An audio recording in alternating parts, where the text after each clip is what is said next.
Quiero informar que de la flexibilización de requisitos para obtener fondos federales que reembolsan los costos y gastos incurridos o por incurrir para atender las necesidades apremiantes que han surgido en esta emergencia de salud pública como resultado del virus COVID-19. Junto a nosotros está el que va a ser nuestro moderador de esta tarde, el doctor Gilberto Guevara del Fideicomiso de Ciencias de Puerto Rico. Pero antes de darle el micrófono y la presentación al doctor Guevara, quisiera reconocer la lista de nuestros coauspiciadores, que junto con el Centro de Estudios Puertorriqueños e Idea Común, el Instituto de Desarrollo Empresarial y de Acción Comunitaria, tenemos al Fideicomiso de Ciencias y Tecnología e Investigación, Hispanic Federation, tenemos también a Enactus, New Era, de CUPR, el Estuario Valle de San Juan, Corredor Afro, Microjuris y Mentes Puertorriqueñas en Acción. Por favor, doctor Guevara, tiene la palabra. Muy bien, damos la bienvenida a este seminario que esperamos empiece mucha conversación en nuestro ámbito, sobre todo respecto a los recursos federales que estarán disponibles para esta respuesta en particular. Ya Puerto Rico ha pasado por la experiencia de María, pasamos por la experiencia de los sismos y ahora nos ha tocado también dar frente a esta experiencia del COVID-19. Contamos con el expertise del doctor Rafael Torrech, que nos guiará por los procesos de las guías que ya están establecidas tanto de la Agencia Federal para Manejo de Emergencia como de OMB. También contaremos con Armando García, que representa la oficina de CORE 3, que es la oficina típicamente que hace el pareo de todos estos procesos con los fondos federales y específicamente dentro de FEMA. Ya tendremos la oportunidad de escuchar a ellos dos sobre esta presentación. Quisiera ahora pasar al momento de los saludos de los auspiciadores de este webinar. Tenemos al doctor Edwin Meléndez, que dará la bienvenida de parte de CUNY, Nueva York, seguido por Charlotte Gosset Navarro, que dará la bienvenida por parte de Hispanic Federation. Doctor Meléndez, tiene el piso. Muchas gracias a todos los que están participando, especialmente a los organizadores, tanto Rafael como Gilberto, que se echaron la carga de hacer esto en tan corto tiempo. También a todos los que están apoyando el evento, el representante del CORE 3, el Hispanic Federation, el Puerto Rico Science, Technology and Research Trust y a todos los demás coauspiciadores de la actividad. Como ustedes saben, la ciudad de Nueva York es el epicentro hoy día de esta pandemia. Estaban ustedes unas cuantas semanas atrás, pero hay que reconocer que el gobierno tomó unas medidas extremas en Puerto Rico para ayudar a mitigar el impacto de esta pandemia y esperamos que eso mitigue el impacto de esto en la población puertorriqueña. Aún así ya hay bastantes casos y es posible que esto tenga una repercusión en las próximas semanas que ninguno de nosotros puede predecir al día de hoy, y por tanto es tan importante envolver al sector cívico. Nosotros hoy empezamos a dar un down payment, ¿verdad? Poner un primer paso junto a nuestros colaboradores, y vamos a continuar esta tarea de traer información puntual, información por expertos, para poder ayudar a ver lo que está sucediendo con la crisis de salud pública, encima de tantas otras crisis que hemos pasado los puertorriqueños. Pero esas crisis han demostrado que nosotros somos un pueblo con resistencia, con resiliencia, y que estamos dispuestos a hacer las tareas que son necesarias. Así que gracias a todos por hacer este trabajo. Yo creo que es importante insertar en este proceso de respuesta a la crisis al sector institucional participativo de la comunidad, el sector cívico. El objetivo central de este webinar, de este seminario, es precisamente ayudar al liderato comunitario a establecer colaboración con el sector público, tanto estatal como federal, pero más importante, promover la solidaridad entre nosotros y crear las redes necesarias y los sistemas de apoyo mutuo para poder confrontar la crisis. La semana que viene, este mismo grupo va a auspiciar otro seminario enfocado en los sistemas de salud que están confrontando la epidemia y cómo manejan los fondos federales y otros detalles que van a ser presentados a todos los que están en la lista de distribución nuestra. Quiero además decir que nosotros estamos lanzando unos cursos en línea muy pertinentemente, uno de mitigación que Rafael ya completó y que vamos a poner en línea a disposición de todos los que estén interesados en participar en ese curso, y otro en la introducción a la planificación comunitaria que también se está terminando. Por último, quiero dirigirlos a nuestro website porque hemos hecho una plataforma, lo que llama en inglés un dashboard, para el COVID-19, los casos que han habido en Puerto Rico, donde se correlaciona con el índice de vulnerabilidad que se puede separar en poblaciones mayores, se puede separar por otras variables que componen ese índice, pero además indica dónde están los centros de respuesta, la policía, los cuarteles, los centros de hospitales y demás, y puede ser un instrumento útil para todos los que estamos activos en esta campaña de sobrevivencia que estamos todos tratando de llevar. Así que muchas gracias a todos y todas, y espero que este seminario sea productivo, y gracias de nuevo a todos los que lo han hecho posible. Pues para los que me conocen, soy Charlotte Navarro, la directora de Hispanic Federation en Puerto Rico. Nosotros somos muy agradecidos por la oportunidad de colaborar con todos los auspiciadores de hoy, con todos los que están participando en este webinar, y también las gracias para todos los que van a presentar hoy, compartir su conocimiento con nosotros. Hispanic Federation somos también una organización sin fines de lucro. Llevamos 30 años desde que fuimos fundados en Nueva York y más de 2 años ya en Puerto Rico. Llegamos con la respuesta de María, establecimos una oficina permanente en Puerto Rico, estamos en Miramar. Desde ese entonces hemos estado trabajando con el sector de sin fines de lucro en Puerto Rico, que son la mayoría de ustedes que se están uniendo con nosotros hoy, y hemos podido ser testigos del tremendo trabajo que ustedes hacen. Y sabemos que la respuesta de cualquier emergencia en Puerto Rico tiene que incluir pues, al sector de organizaciones sin fines de lucro, el sector cívico, los líderes comunitarios, si de verdad queremos una recuperación justa en Puerto Rico.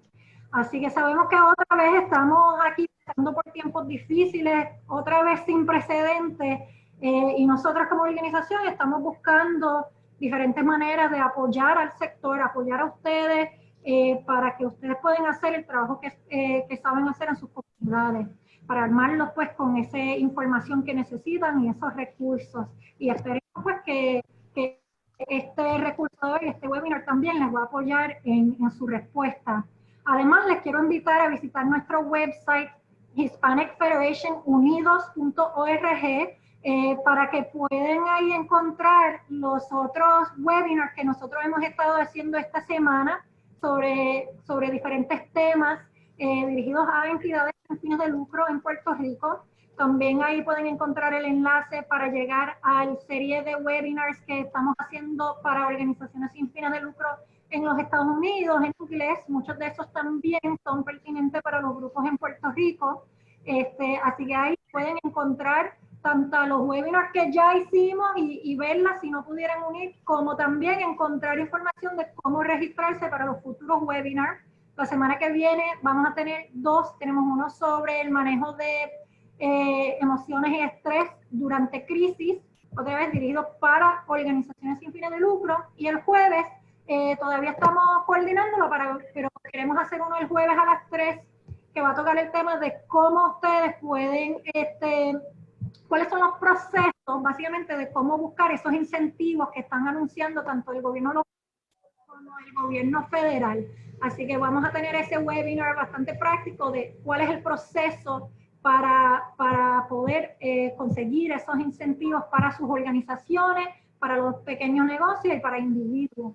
Así que eso es lo que vamos a estar haciendo la semana que viene.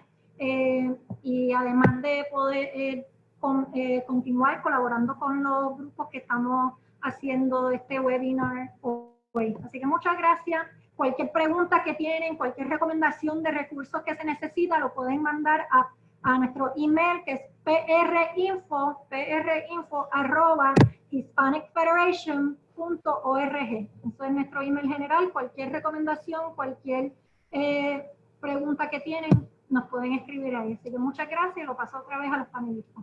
Vamos a pasarle ahora el micrófono ya directamente al doctor Torrech, teniendo a Armando García de Core 3 también stand-by. Estaremos haciendo esta parte bien dinámica en la conversación para que ustedes puedan sacar la mejor información y el mejor uso de toda esta información. Rafael, adelante. Muchas gracias, Gilberto. Quisiera, antes de empezar, darle una oportunidad al Armando para que diga hola. Y se una al grupo. Saludos, muy buenas. Gracias por la invitación. Mi nombre es Armando García, soy el director de estrategia de Core 3, ¿verdad? Que es la Oficina Central de Recuperación del Gobierno de Puerto Rico, y estoy aquí para aclarar dudas sobre el programa de asistencia pública de FEMA, particularmente en lo que corresponde a la respuesta a COVID-19.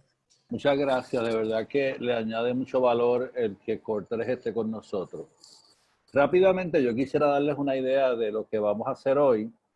Realmente esta presentación o este webinar de hoy se divide en dos partes. La primera tiene que ver con la flexibilización de muchas de las reglas que nosotros los propuesteros y los que administramos fondos federales pregamos diariamente y que recientemente la Oficina de Gerencia y Presupuesto de los Estados Unidos ha decidido flexibilizar. Yo les digo, yo cumplí en marzo 40 años haciendo propuestas y nunca, jamás había visto una drástica y dramática reestructuración de muchos de los requisitos que son cotidianos en las propuestas federales, y los vamos a abordar.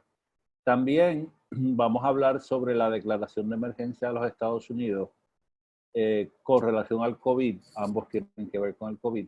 Y básicamente qué es lo que se vislumbra que haya en términos de apoyo a organizaciones sin fines de lucro bajo la categoría B de FEMA. Vamos a concluir esas secciones, después de la primera sección de OMB vamos a tener una pequeña sesión de preguntas. La caja de herramientas, cuando usted se registró a este panel o a este webinar, habían 7 documentos que estaban incluidos en la pantalla de registro. Vamos a hacer referencia a prácticamente los 7. Todos son vitales para esta presentación. Así que si no los tiene, tenga presente que si regresa ahí, los va a tener, y tenga presente que nosotros, como bien dijo Charlotte, tenemos básicamente una serie de opciones de seguimiento a este taller que incluyen, por ejemplo, los visuales en PowerPoint que usted básicamente va a ver, van a estar disponibles. La grabación del webinar va a estar disponible. Los enlaces a los 7 documentos van a estar disponibles. El enlace a Hispanic Federation, al website de ellos, que están constantemente organizando webinars excelentes. Centro de Estudios Puertorriqueños también va a tener todos estos materiales disponibles, así que tranquilo. Ok, vamos a hablar de OMB. Como les dije ya, a principios de marzo 9 y marzo 19 de este año, OMB hizo algo que yo no he visto en 40 años de trabajo con fondos federales, y es emitir 2 circulares que flexibilizan todas las gestiones, muchas de las gestiones esenciales y vitales de la administración de fondos federales. La primera de ellas, que fue el 9 de marzo, se enfocó en unas organizaciones en particular. La segunda, sin embargo, fue básicamente mucho más amplia. Ambas circulares están disponibles en su caja de herramientas, que fue en su registro, estaban los 7 enlaces y van a estar disponibles posterior a este taller. Yo a ustedes tendría copias. Ambas relevan a corto plazo, por lo menos por 90 días, una serie de requisitos administrativos de gerencia fiscal y de auditoría, sin necesariamente comprometer las normas de cumplimiento federal que todos conocemos, como por ejemplo el CFR 200, que los que administramos fondos federales después es como nuestro Biblia de gestión financiera federal. La 211, que fue la primera, se enfocó principalmente en organizaciones y agencias, porque esto también le aplica a las agencias públicas, que están apoyando la gestión de emergencia de COVID-19, tanto en términos de investigaciones como en términos de servicios. La segunda, sin embargo, amplió todo este marco e incluyó todas las organizaciones que se ven afectadas por la pérdida de su capacidad operacional o por el aumento en sus costos. Así que la primera era un grupo particular de organizaciones que ya fuera que estuvieran haciendo investigación o estuvieran trabajando en servicio. La segunda fue mucho más amplia y trabajó todas las organizaciones que han tenido interrupción en servicio, y eso es posiblemente todas. Y las que han tenido más gastos definitivamente. Veamos primero. Ambas disposiciones tienen unas áreas comunes. Y yo las voy a correr rápidamente, y si usted tiene alguna pregunta, recuerde por Q&A. Para las organizaciones nuevas que no están registradas en SAM.gov, hay flexibilidad en el registro y extensión de 60 días en todas las renovaciones. ¿Por qué traemos eso? Porque como ustedes posiblemente sepan, si usted no está en SAM.gov, usted no puede solicitar fondos federales ni administrarlos. Segundo, se establece a las agencias federales la opción de dar al menos 30 días para la radicación de propuestas más allá de las fechas límites previstas. En otras palabras, los federales reconocen que muchas de las organizaciones no están en posición de hacer propuestas en este momento. Eso se ha repetido en Puerto Rico con filantropías, con programas federales que se administran localmente, en donde las fechas límites han sido extendidas por lo menos hasta mayo.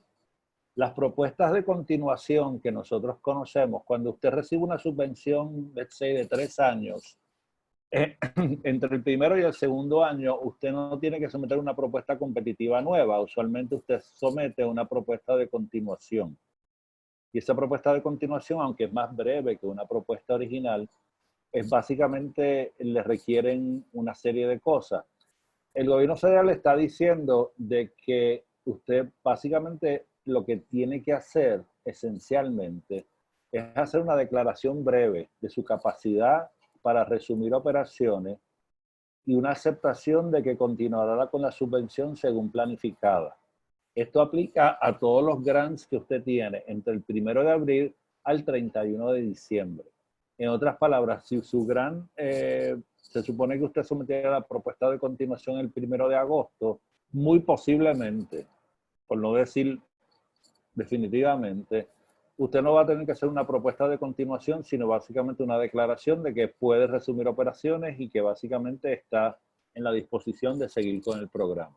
También ambas circulares establecen extensiones sin costo. Todos nosotros hemos tenido situaciones en donde llegamos al último mes de la subvención y nos queda dinero. Y si nos queda dinero, usualmente lo que hacemos es, para no tener que devolverlo, es pedir que en vez de 12 meses, ese proyecto dure 13 o 14 en lo que se consumen los fondos que están pendientes.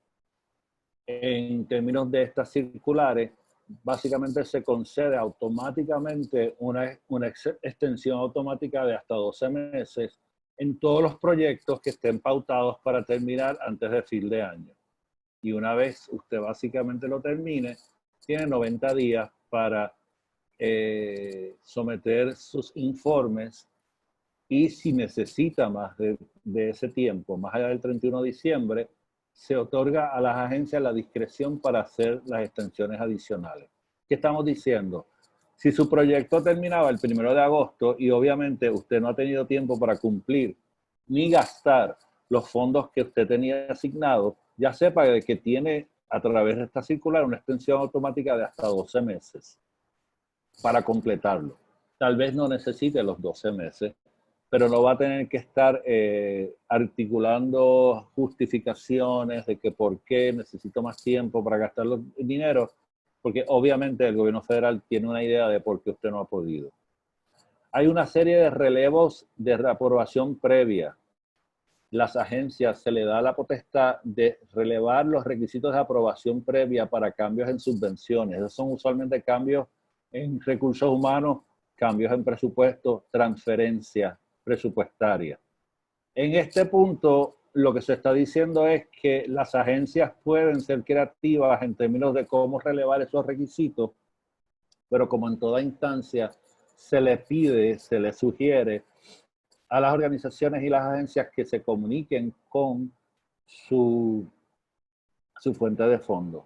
¿Por qué? Porque antes, si usted iba a hacer un movimiento de fondos de más de 5% de su presupuesto, por ejemplo, tenía que pedir una aprobación previa. Los gastos de salarios y actividades, y este es un punto que si yo tuviera un gran federal, me sentaba pronto a hablar con mi program manager en la agencia federal. La circular dice que las agencias pueden permitir que se sigan cargando a los proyectos salarios y beneficios marginales según la política de pago del recipiente de la organización o la agencia en situaciones inesperadas y extraordinarias. Lo que estás abriendo OMB es al hecho de que si usted tiene una política de pago en situaciones inesperadas y extraordinarias, básicamente pudiera seguir cargando al proyecto salarios y beneficios marginales correspondientes a ese proyecto y en consistencia con esa política. De nuevo, esto no lo vamos a resolver en un webinar. Lo que estamos alertando es que hable con su fuente de fondos y básicamente le cite las disposiciones de estas circulares y negocie qué personal va a seguir cargando a los proyectos aun cuando estemos en la emergencia.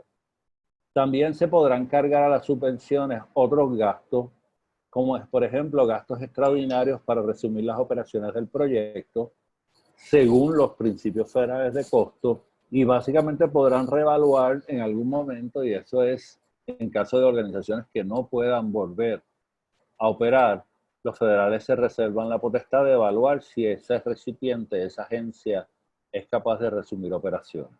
Esa es la parte negativa, o sea, el hecho de que una organización, por la razón que sea, no pueda seguir operaciones.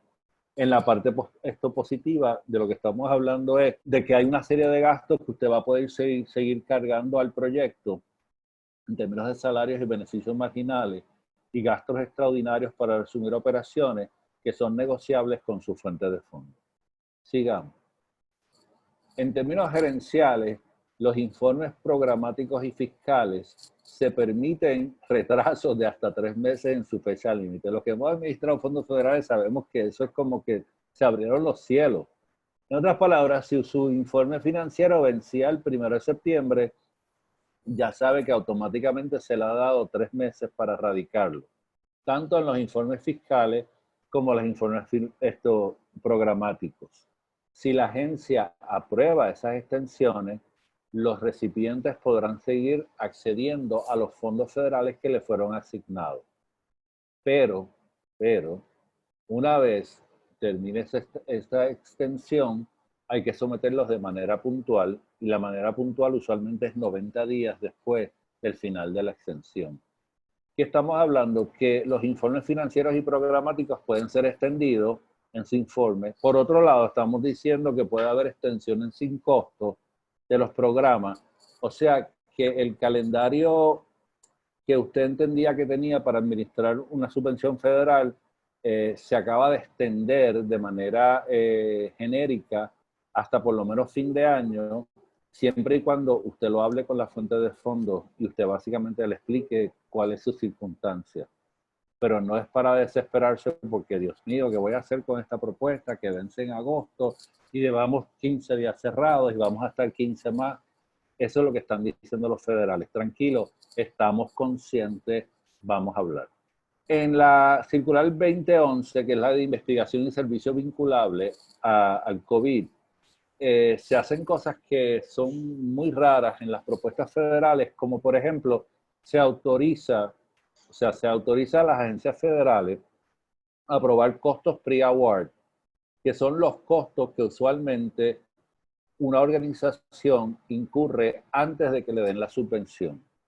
Y esto básicamente tiene una lógica, porque es que si yo tengo que montar un grupo de científicos en investigación, por ejemplo, que básicamente tengan que montar una propuesta y tengo que buscarme a un Gilberto Guevara para que haga la propuesta, etcétera, a diferencia de una subvención regular, cuando me aprueben la propuesta, yo puedo cargar retroactivamente todos los gastos que tuve para hacer la propuesta. De nuevo, tienen que ser propuestas de investigación y servicio directamente vinculables a la pandemia de COVID-19. Y por supuesto, mi recomendación es que si usted va a hacer propuestas corriendo para básicamente atender la pandemia, documente todos esos gastos previos e invoque la circular 2011 para poder cargar retroactivamente una vez tenga la otorgación, una vez se le haga el award, cargar para atrás esos gastos. Esto rara vez ocurre en las propuestas federales, por no decir nunca. También aquellas organizaciones que se hayan atrasado por razones obvias en radicar su auditoría single audit, se le permiten estos retrasos de hasta 12 meses. Esa es la auditoría que aplica a organizaciones que reciben una cantidad fija, que sobrepasan una cantidad fija de subvenciones federales. No me acuerdo el número ahora mismo. Y eso es un requisito bastante férreo en la gestión de fondos federales. Lo que están diciendo es que tienen 12 meses, si no la ha sometido, para entregarla, y que si se retrasa, su agencia no va a ser penalizada como una organización de alto riesgo, sino que puede retrasarse 12 meses y aún así conservar, si es que lo tiene, su categoría de agencia recipiente de fondos de bajo riesgo. Y eso es bien bueno, porque usualmente si no la somete a tiempo, no va a ser un low risk guarantee. O sea, y eso es también para que su gente de contabilidad también entienda que hay probabilidades de tomar esto con un poquito más de calma. En términos de la circular 2017, que es la que aborda la pérdida de capacidad operacional o por aumento en costo, las disposiciones particulares a esa circular son que las agencias federales van a tener una flexibilidad inmensa en las fechas límites de propuestas competitivas y no solicitadas.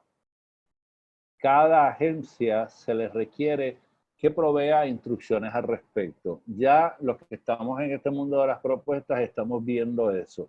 Propuestas que vencían en marzo están para abril, propuestas que vencían en marzo están para mayo, y en algunos casos están haciendo wishful thinking, porque es muy posible que esas fechas límites se extiendan aún más. Estamos viviendo tiempos extraordinarios. Aquellos de ustedes que tienen una tasa de costos indirectos, que no necesariamente son todos, sepan de que las tasas, si usted tiene una tasa de costos indirectos, que es la recuperación de algunos costos que no están incluidos en la propuesta, pero que son necesarios para el proyecto, y esa tasa se supone que venza próximamente, ya sabe que tiene una extensión de hasta un año para renegociarla. También deben tener presente que si no tiene una tasa de costos indirectos, hay una tasa mínima genérica de 10%. Este es un tema un poquito complicado. Si usted no tiene costos indirectos, dele como diría mi hijo, búscalo en Google, porque los costos indirectos son muy importantes y desafortunadamente no todas las organizaciones puertorriqueñas en Puerto Rico, sin fines de lucro y gubernamentales, captan los costos indirectos a los que tienen derecho. Los costos permisibles es otro renglón. Lo que vamos a ver es una serie de posibles flexibilidades en términos de los costos permisibles de las propuestas. Los ejemplos que se dan es, pues si usted tiene un evento y ese evento es fundamental para su propuesta y lo tiene que cancelar, es posible que si usted negocia con su fuente de fondos, usted pueda cargar a la propuesta los costos relacionados con la cancelación de ese evento y otras actividades razonables y necesarias, y costos relacionados con la pausa y reinicio de actividades debido a la emergencia. Es muy importante que usted negocie eso con su agencia y que utilice la circular 2017 como justificación. El hecho de que a usted se le permita, por ejemplo, cargar una serie de gastos que tienen que ver con un evento que canceló, no necesariamente quiere decir que se le van a asignar nuevamente fondos adicionales para esos eventos. Pero, por supuesto, no va a tener que asumir los costos relacionados con que tuvo que cancelar el evento. Estos gastos, como cualquier otro, tienen que ser documentados y se exhorta, y OMB exhorta a las agencias federales a proveer guías particulares al respecto. Ok, ahí estamos con las circulares. Vamos a hacer una pequeña pausa para abordar algunas de las preguntas principales. Luego de esta parte, vamos a entrar en la parte de FEMA. Pero antes de entrar a las preguntas, quisiera decirles, esto que estamos viendo es una reglamentación genérica de la Oficina de Gerencia y Presupuesto. Por favor, no parta de la premisa de que es una concesión automática para todo tipo de gasto. O sea, cuando yo doy talleres de propuesta, yo tengo unos mandamientos, y uno de los mandamientos es, si no sabe, pregunte. Usted básicamente va a bajar estas dos circulares, las va a leer, las va a marcar, y cuando usted básicamente vaya a hablar con su program officer o su fiscal officer o su project officer, usted lo va a hacer de una manera informada, sabiendo que hay unas reglas que establecen unos grados de flexibilidad que nunca antes habían existido. Me gustaría darle una oportunidad a Armando, si acaso tiene algo que agregar a estas guías federales, si tiene información o ha recibido guías de parte de CORT 3 o de parte del gobierno de Puerto Rico de cómo se traducirían estas guías federales a las guías que vaya a producir el gobierno estatal para que todo esté alineado. Armando, ¿tienes algún comentario a este tema que acaba de tocar Rafael? Lo único que yo tendría que decir de parte del CORT 3, que es una agencia que sobre todo se encarga del compliance en fondos federales, es el duplication of benefits, ¿verdad? La duplicidad de beneficios, que es una cosa que hay que tener cuidado cuando se solicitan fondos federales y se utilizan fondos federales para cubrir ciertas cosas que no pueden, ¿verdad?, solaparse, ¿verdad?, haber un overlapping con otros fondos federales. En el caso de, ¿verdad?, los fondos que normalmente maneja CORT 3 son fondos de FEMA, ¿verdad? Así que todas esas actividades que estén relacionadas, gastos administrativos, por ejemplo, se me ocurre que puede ser una, no podría haber, ¿verdad?, un overlapping, ¿no? No podrían sobreponerse uno sobre otro o usarse para el mismo fin.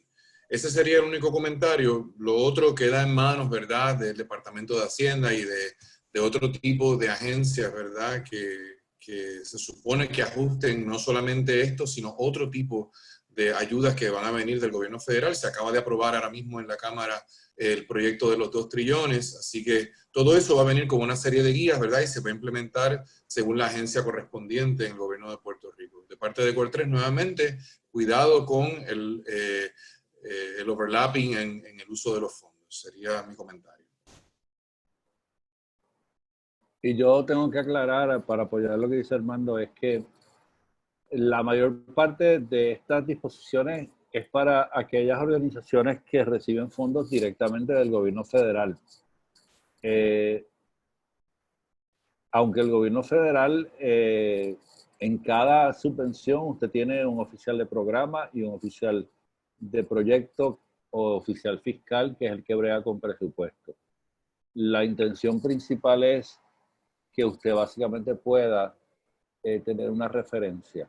Y una de las cosas que queremos, y lo vamos a discutir más adelante, es que también usted comparta esta información con sus organizaciones con sus fuentes locales de fondos que reprograman fondos federales, como puede ser, por ejemplo, el Departamento de Justicia o el Departamento de Educación, que hacen la función que llamamos de regranting. Es importante que usted les diga, mira, hay una serie de disposiciones que flexibilizan, vamos a hablar de eso, a ver cómo las aplicamos a nuestros proyectos. En cuanto a ese punto, doctor Torrech, una de las preguntas que nos acaba de llegar era precisamente si la extensión de 12 meses aplican a todos los fondos federales, sin importar la agencia, puede que sea HUD, CDC, SAMHSA, o si es específicamente extensiones para fondos dentro de FEMA. No escucho. On mute. Muy buena pregunta. No, la Oficina de Gerencia y Presupuesto es una sombrilla que responde directamente a la presidencia. O sea, estas disposiciones son disposiciones genéricas para todos los fondos federales, ya sea mediante asignación de subvención competitiva, de grants, bajo asignación de planes estatales, etcétera. O sea, lo que está haciendo, disculpen, lo que está haciendo OMB es creando el marco de referencia mediante el cual cada una de las agencias federales va a saber de que le puede extender a usted 12 meses adicionales o que básicamente puede postergar la fecha de entregar sus informes. Si yo fuera usted, yo me comunicaba con la agencia consciente de esta circular y le decía, mire, yo necesito extender la fecha de este programa 6 meses adicionales, 8 meses adicionales, y la agencia federal, ya sea HUD, ya sea el Departamento de Educación Federal, ya sea, no sé, SBA, EDA, le va a decir, sí, nosotros estamos conscientes de que hay una flexibilización de requisitos. ¿Cuántos meses usted necesita adicionales al proyecto? Ahora, no es una licencia para decir, ok, esto es automático, tengo 12 meses. No, mi sugerencia siempre es hable con la fuente de fondos y utilice estas dos circulares como referencia para negociar directamente, caso a caso, los términos particulares de su proyecto. Las otras serie de preguntas, y hay varias preguntas más o menos relacionadas con referencia a quién puede solicitar este tipo de fondos.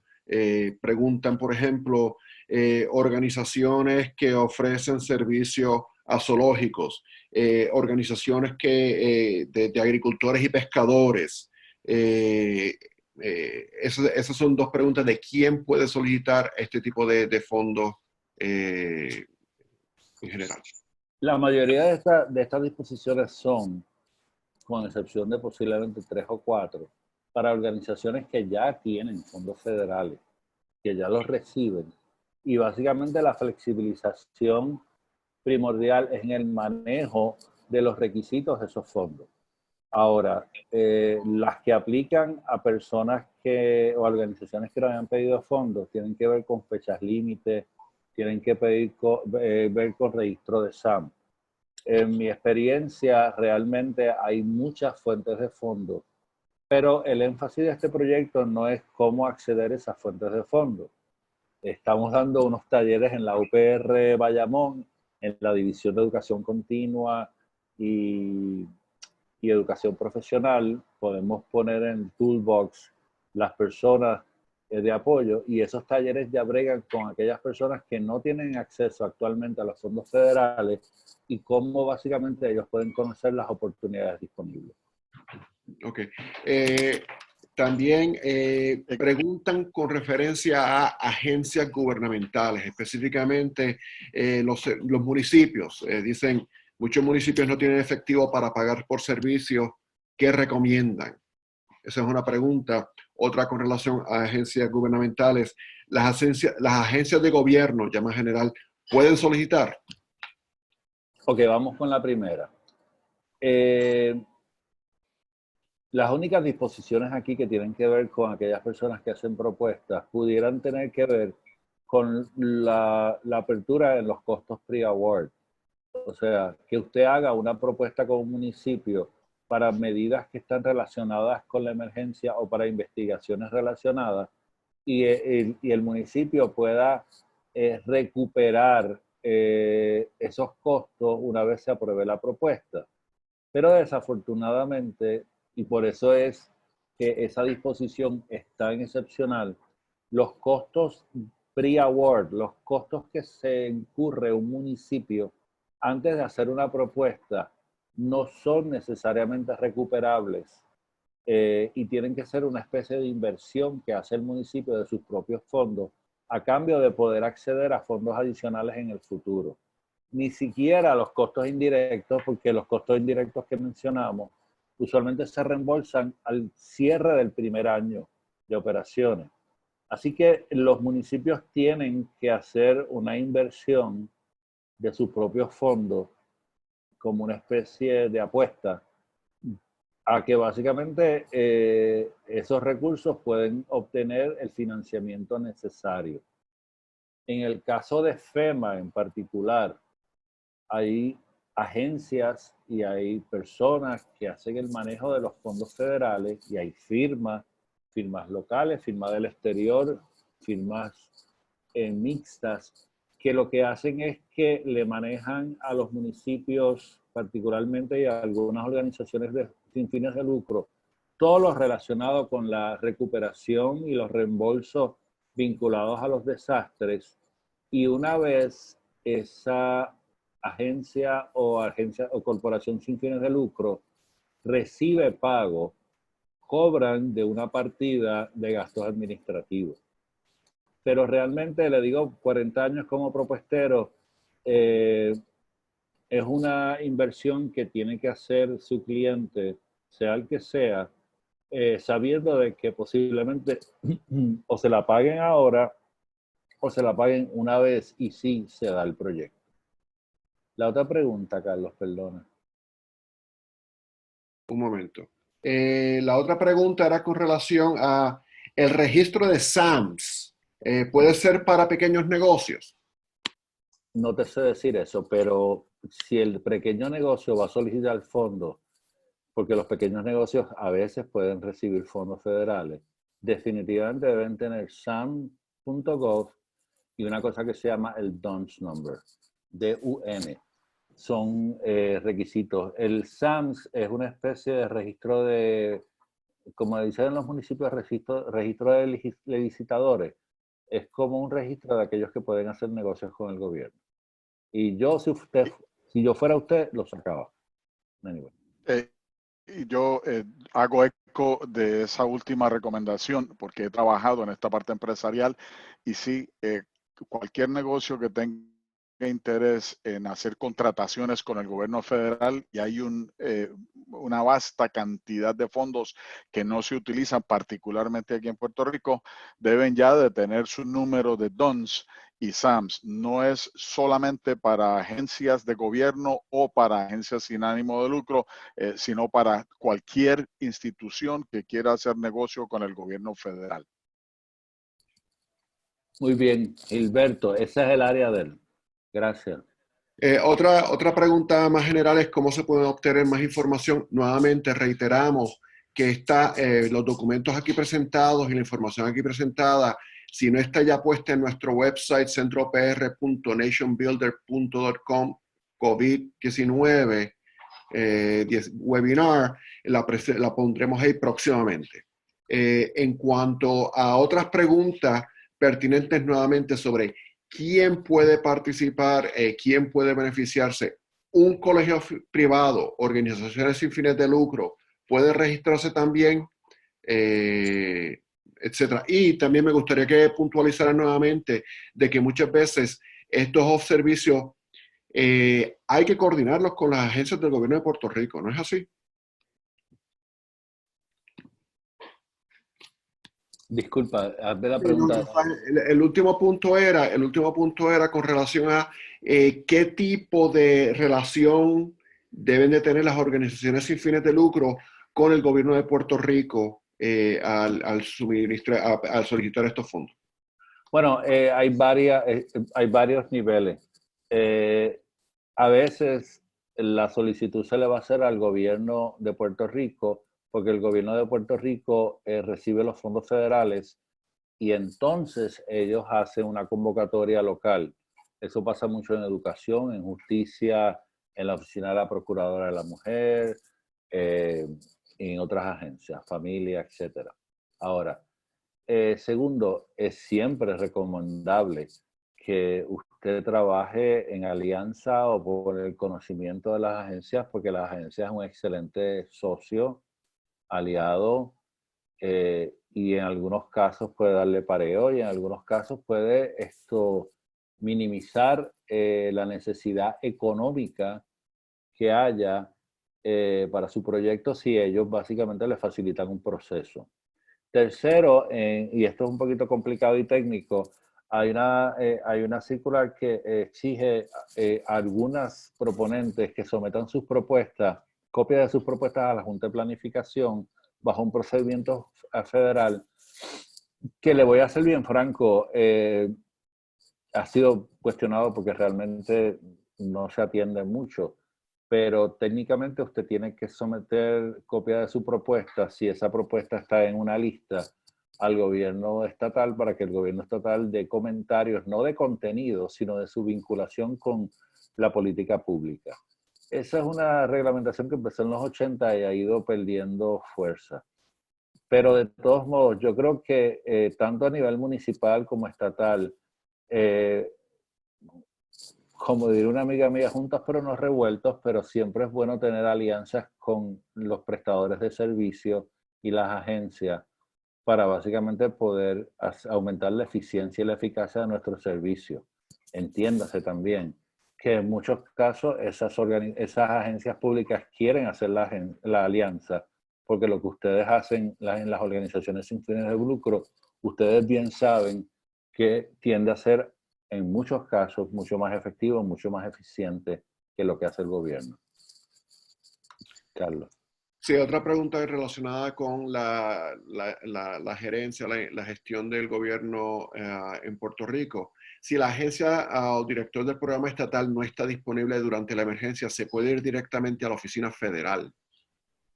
No, yo no haría eso.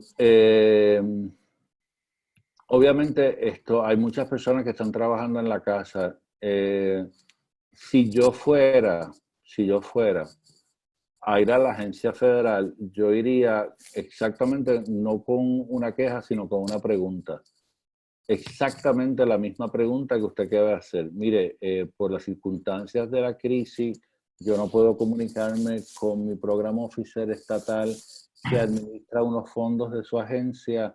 Usted tiene alguna recomendación, pero yo no entiendo que le van a dar ninguna.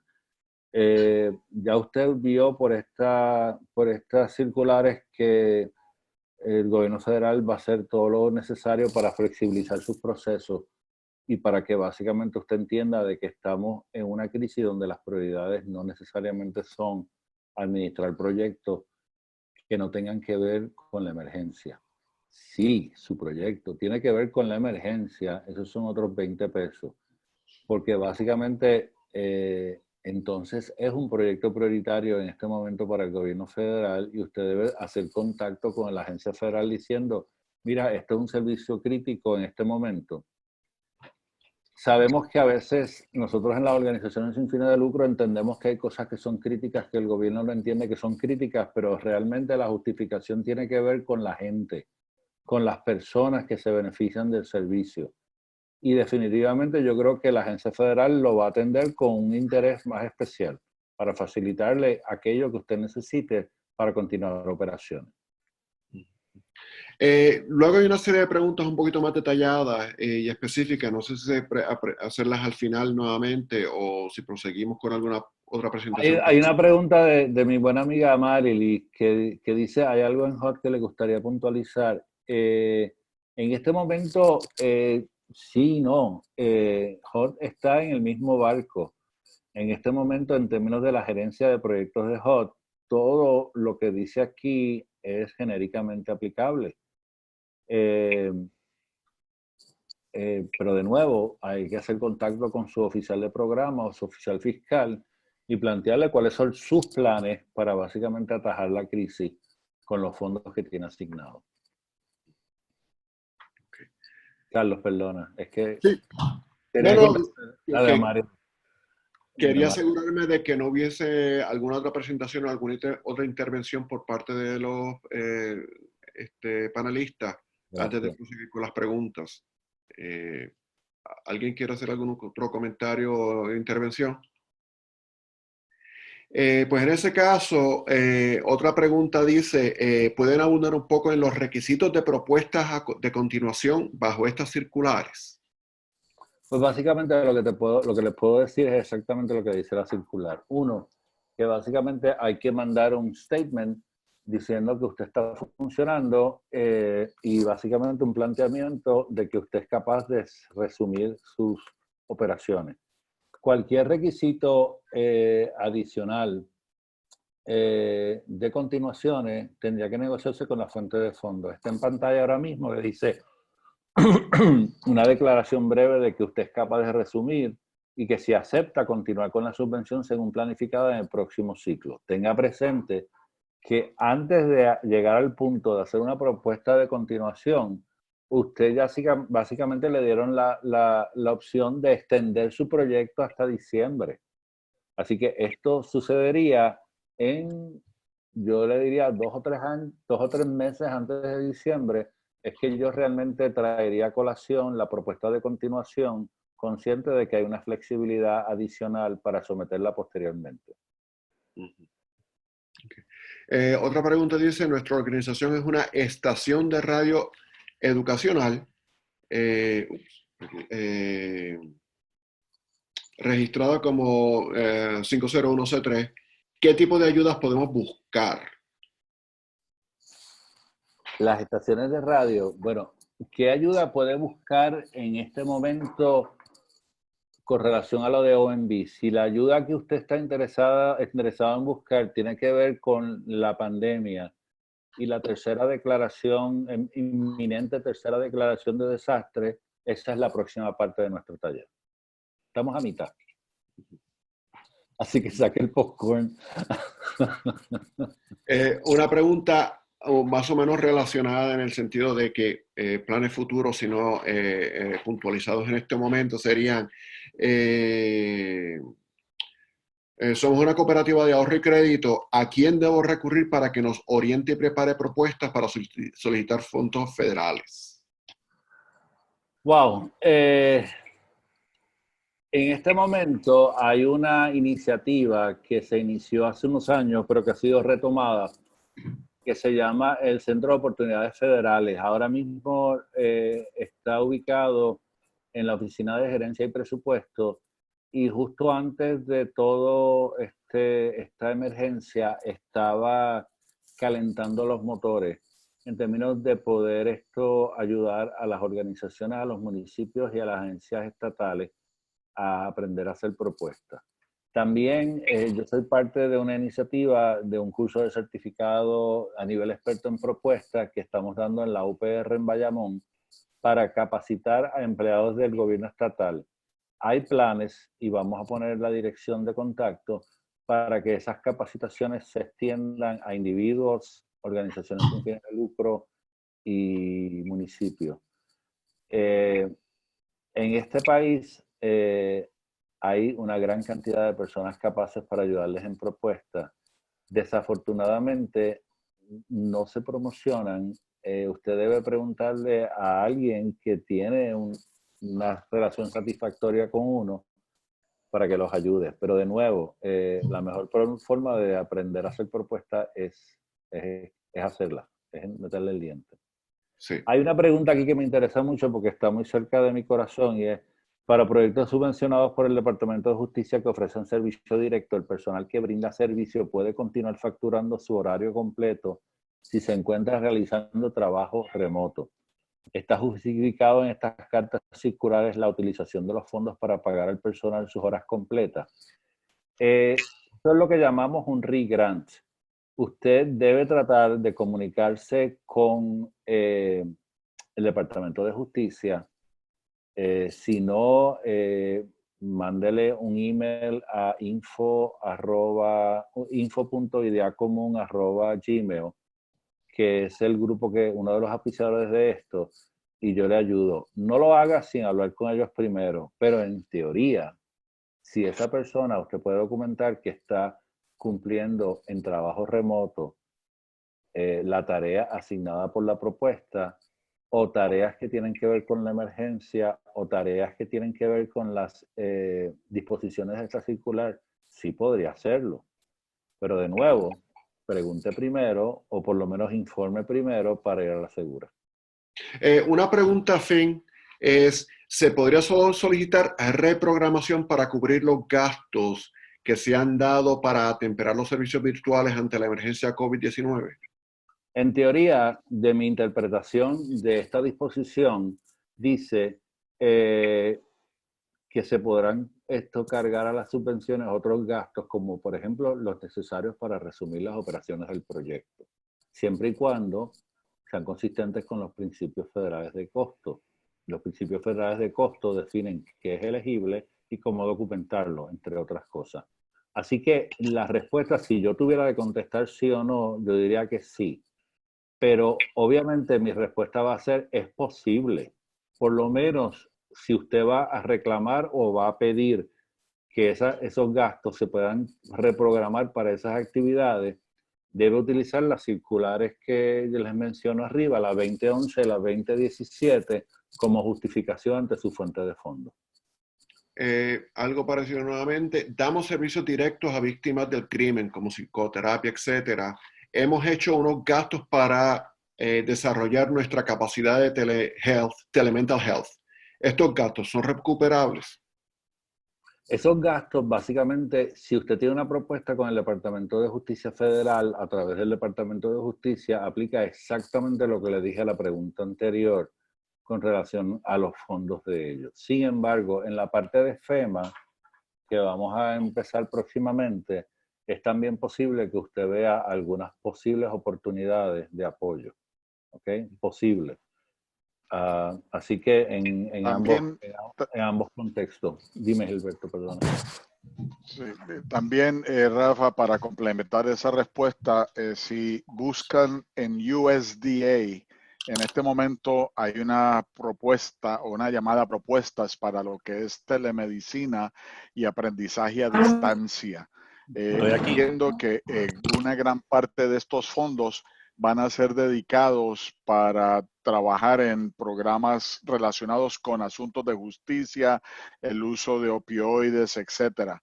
Pueden entrar a USDA o contactar la oficina de USDA localmente para que se puedan enterar de la propuesta. Está disponible en grants.gov y cualquier empleado de USDA o simplemente googleando distance learning o telemedicina pueden llegar al NOFA, al Notice for Award, que ya está publicado. La fecha límite para aquellas entidades que quieren hacer propuestas en esa área es el próximo 10 de abril. O sea que hay un poquito de tiempo, pero hay que empezar a trabajar esa propuesta fuertemente.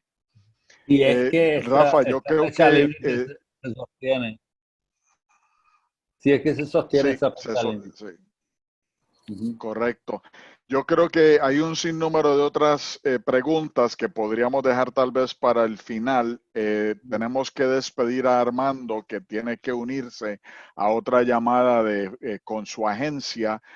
Si pudiésemos entonces ahora tomar tu presentación o retomar tu presentación en el segundo aspecto de FEMA, le damos una oportunidad antes de que se separe de nosotros Armando García para que nos deje sus mensajes claves y tal vez la información de donde las personas lo puedan contactar, y así vamos terminando el webinar. Ya hay 435 personas que han estado trabajando junto con nosotros en este webinar y queremos que los que continúan con nosotros puedan escuchar esta otra segunda parte de la presentación, que es específico a las medidas de cómo solicitar reembolso por aquellas acciones o actividades de emergencia relativas a COVID.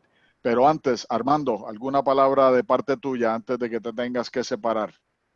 Sí, bueno, agradecer por el espacio, ¿verdad? Muy interesante todo lo que el doctor Torrech ha planteado. Definitivamente nos encontramos en un momento histórico donde hay una emergencia presidencial, ¿verdad? Una declaración presidencial de emergencia a nivel nacional. Puerto Rico ya había solicitado la suya el 13 de marzo, fue que se concedió. Muchas de las jurisdicciones estamos solicitando una declaración de desastre mayor. Eso cambiaría algunas de las condiciones, lo que, ¿verdad?, ampliaría la gama de beneficios o de ayudas que vendrían a Puerto Rico, pero dicho eso, ¿verdad? Es importante que si usted está ya haciendo acciones, si su entidad ya está haciendo acciones en coordinación con alguna agencia estatal, algún municipio o por cuenta propia, es importante que si usted no ha sometido el Request for Public Assistance, ¿verdad?, la solicitud de asistencia pública por el Grants Portal, por el portal de FEMA para solicitar los grants, es importante que la cumplimente para determinar elegibilidad. Ese es el primer paso para cualquier entidad pública o private non-profit, ¿verdad? O NGOs no gubernamentales como son la mayoría de los que están aquí en línea. Así que es fundamental que la llenen, que la cumplimenten para determinar elegibilidad. Ese es el primer paso. En términos de las acciones que son elegibles, yo les voy a, ¿verdad?, en términos generales son las de categoría B dentro del programa de asistencia pública, que son, ¿verdad?, acciones de emergencia. Básicamente están orientadas a preservar la vida y la seguridad tanto de individuos, ¿verdad?, la vida de individuos y la seguridad también de los individuos, como la de la propiedad. Así que, Armando, yo la voy a cubrir en detalle, o sea que no. Ok, perfecto. Y la solicito también, no te preocupes. Sí, hay dos referencias a dos documentos, es lo único, ¿verdad?, adicional que, bueno, dos cosas más. Referencia a dos documentos en la página web de FEMA, fema.gov, diagonal coronavirus, está toda la guía, ¿verdad? Y los fact sheets, ¿verdad? FEMA está funcionando bastante con fact sheets porque tiene que ajustar su guidelines a lo que es un fenómeno biológico de esta magnitud. Así que todo esto está ongoing. El Unified Commander en esta respuesta, ¿verdad? La agencia líder o que la que está dirigiendo los esfuerzos en esta respuesta es HHS, ¿verdad? Health and Human Services, y el CDC, que está bajo Health and Human Services, y en Puerto Rico está en coordinación directa con el Departamento de Salud. FEMA está en apoyo a todo esto. Está fallando en este momento se encuentra llegando a Puerto Rico lo que se llama, ¿verdad?, Direct Federal Assistance.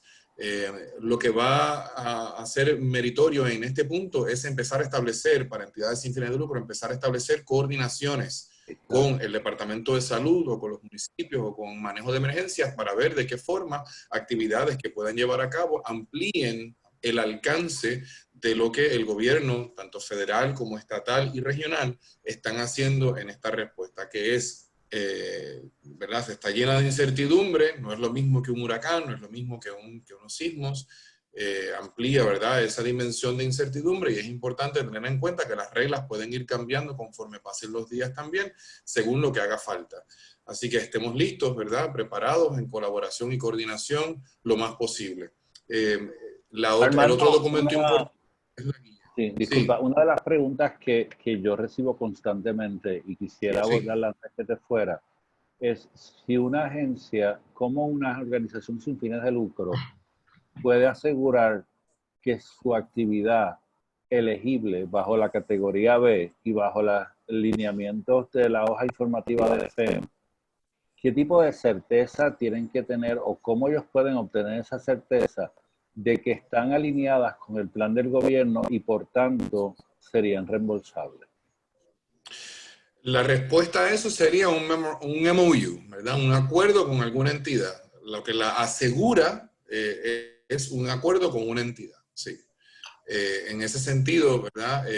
Por la misma guía, ¿verdad?, de FEMA y el PAPA-G, ¿verdad?, la guía del programa de asistencia pública de FEMA, ahí están todos los lineamientos ahora mismo, ¿verdad? Se están llevando a cabo a nivel nacional, ¿verdad? Toda una serie de MOUs, porque evidentemente en Estados Unidos y en Puerto Rico no es la excepción, la cantidad de hospitales privados que existen y que van a tener que activarse en esta respuesta, inevitablemente está, ¿verdad?, tramitándose todo ese tipo de gestiones y de coordinación por medio de MOUs. Una de las cosas que hemos estado, y estoy adelantándome, pero te voy aprovechando que te vayas, una de las cosas que hemos planteado es la necesidad de que el gobierno de Puerto Rico establezca algún tipo de grupo de trabajo o de grupo de enlace con las organizaciones sin fines de lucro, de manera de que los servicios que ellas están ofreciendo puedan ser vinculados a una respuesta coordinada. Y primero, porque si es coordinada va a ser más eficiente y más efectiva. Y segundo, porque podría ser elegible para reembolso. Te dejo ese pensamiento. Quién sabe si más adelante podemos hacer otro webinar. Pero es algo que las organizaciones están muy preocupadas de que sus servicios puedan ser efectivamente coordinados con la estrategia de respuesta. Claro que sí, a mí me parece una iniciativa que, si bien, ¿verdad?, no la hemos podido lograr porque todavía estamos en ese response mode y organizándonos a nivel gubernamental con todos los cambios que ha habido, como ustedes bien saben, por medio de los, ¿verdad?, de los medios de comunicación y demás. De hecho, la razón por la que me tengo que ir de este foro es porque voy a entrar a una llamada interagencial, ¿verdad?, de coordinación justamente a nivel de agencias de gobierno, pero sí, es fundamental que tan pronto se pueda, ¿verdad?, gestionemos una conversación para ver de qué forma se facilita esa conversación entre lo que es la coordinación interagencial y gubernamental con la de las entidades sin fines de lucro. Y antes de irme, ¿verdad?, los refiero a la página 12, ¿verdad?, del PAPAG, ¿verdad?, de la guía de orientación de FEMA, ¿verdad?, al programa de asistencia pública, y ahí están, ¿verdad?, lo que son los criterios de elegibilidad para entidades sin fines de lucro que proveen servicios esenciales, ¿verdad?, servicios críticos, entre los cuales está el de salud. Así que bueno, les dejo Armando, con eso. tú sabes que yo estuve, y no te tomo más tiempo, que estuve con FEMA y trabajé directamente con el COR 3. He recibido información de las mayores entidades filantrópicas en Puerto Rico, algunas de ellas, que ellos están en la mejor disposición de servir de intermediario para que básicamente esos enlaces se den. Y te agradezco infinitamente que hayas sacado de tu tiempo y te liberamos para que puedas seguir ayudando en la respuesta. De acuerdo, seguro. Y nada, estamos en contacto. Ustedes tienen mi información de contacto. Estoy en la mejor disposición de tan pronto se pueda abrir la conversación, sentarnos con esas entidades. Como siempre, ¿verdad? Un placer. Gracias, Gilberto, por la invitación. Gracias, Carlos Vargas. Gracias, Rafael. Nos veremos la próxima. Hasta luego. Muy bien, gracias, Armando. Disculpa, Gilberto. Rafael, antes de proseguir, hay dos preguntas interesantes que creo que son pertinentes en esta sección. Una dice, ¿cuál es el cost sharing en la categoría B de COVID-19 de FEMA? 75-25-100%. Y la otra es, ¿qué alternativas se podrían solicitar para organizaciones que no logren alcanzar, levantar los matching funds para correr los proyectos debido a la crisis? Estás enmudecido. Rafael, estás enmudecido. Eso es raro. Ok, me voy a adelantar un poquito a lo que vamos a hablar porque me gustaría tener una progresión, pero sí hay un pareo de 25%. Lo que nosotros recomendamos y hemos dicho hasta en los foros de nuestros aliados y del mismo Hispanic Federation es documente todos los gastos que usted tiene con relación a categoría B, especialmente aquellos que son servicios voluntarios y que básicamente son infraestructura, etcétera, porque realmente en este momento no hay nada escrito en términos de cómo se va a atender el pareo. Recuerden, y eso es lo que vamos a bregar ahora, que esta es una declaración presidencial nacional en el concepto de los Estados Unidos. Así que en este momento todo el mundo en Estados Unidos, incluyendo sus territorios y Puerto Rico, están sujetos a la regla del 25%. Pero yo en este momento no me preocuparía tanto por eso, me preocuparía más por asegurarme que lo que yo vaya a hacer pueda ser reembolsado, aunque sea reembolsado al 25%. Carlos, ¿tenías otra? ¿O esas eran las dos? No, yo junté las dos preguntas. Quisiéramos agradecer a todos ustedes por estar con nosotros y recuerden que también pueden someter sus preguntas a info.ideacomún@gmail. De las dos maneras vamos a tener la oportunidad de atenderlas. Muchas gracias a todos. Muchas gracias, doctor Rafael Torres San Inocencio, el doctor Gilberto Guevara del Fideicomiso de Ciencias, a nuestros colaboradores, coauspiciadores por esta participación y esta actividad. Estén pendientes que seguiremos la semana que viene con mayor información.